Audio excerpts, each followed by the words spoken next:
Hey, this is Sky. Welcome to my YouTube channel.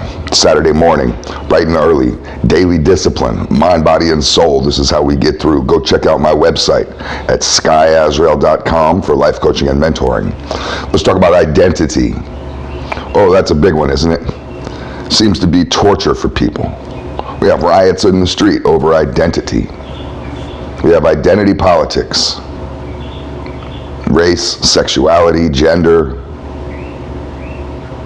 Seems like it's all pushed by the left.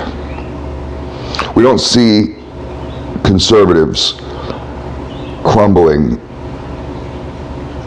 freaking out in the streets, being shattered just as individuals, struggling over identity. That seems to be a left-wing phenomenon, a psychosis that exists on the left, and I'm not exactly sure why it's contained politically. It's interesting because your identity can be a source of torture, especially if the world doesn't play along. You can believe what you want to believe about yourself, nobody cares. But once you try to push it on your friends, your family, people at work, people in your community, at your church, or wherever you go, you get pushback, and it becomes this source of pain and suffering for people. They feel like they're a victim, that they're not able to express who they truly are, that they're being denied who they are, to deny someone's identity is a form of violence against them. Isn't that interesting? I've seen violence. I've watched more than 20 people get murdered right in front of me. I've seen people's heads get blown off, chests exploding with blood. Watch people bleed out in the street. You'd be surprised how much blood is actually in a person. To me, that's violence. I've watched people get stabbed. I've watched cars blown up with people inside. That's violence. I got beat up with baseball bats. That's violence. Somebody doesn't believe your gender that you're trying to push on. You're pretending to be something you're not. You're playing dress up in your mother's closet. And other people giggle at you, and you feel it's violence. You want to go to war. And it's everybody else's fault but yours. Nobody has anything. You don't have any contribution to your own situation. There's this very definite and strong belief that people slam their fists on tables about to try to express when debates happen, that they should be able to come up with any identity that they want, and that you must obey it, believe it, acknowledge it, and entertain it. If I think I'm a cat, you have to believe it. And if you don't, it's war. You can't force the world to play along with your game. Identity is a pushback, and you settle at what you're left with.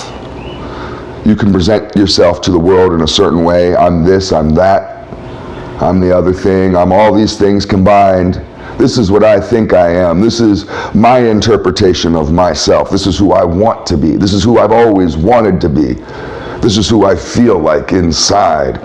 And nobody, literally nobody, not your mother, not your father, not your wife, not your friends, not your best friend, your BFF, your soulmate, nobody, not even your dog, nobody has to play along with it.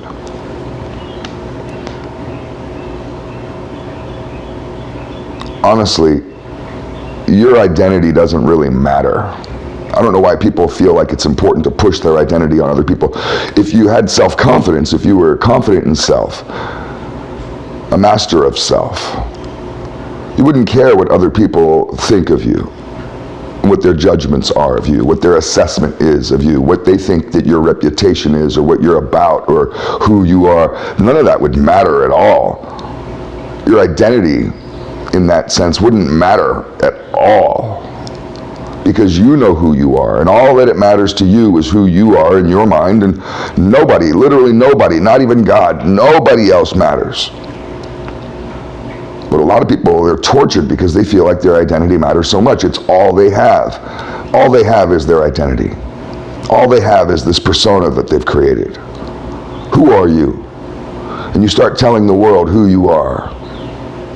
And that's where the problem is when you're forcing who you are on the world.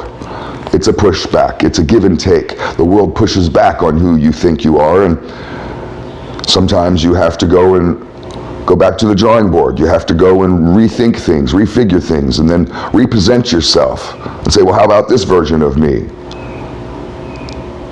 It's not that the world gets to tell you who you are, but it's a relationship. You're not an island unto yourself. If you want to just self-isolate and live by yourself, then have no friends, no interaction, then sure, you can be Superman, you could be Napoleon, you could be a cat, you could be a dog, a turtle. Any day of the week, you can change your identity, and there's really no world around you. Who's going to tell you any differently? The squirrels?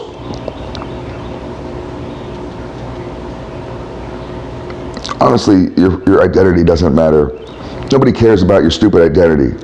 Nobody cares how I present myself. Who are you, Sky? And I tell you who Sky is. Nobody gives a shit, man. What they care about is your actions. That's all that matters, is your actions.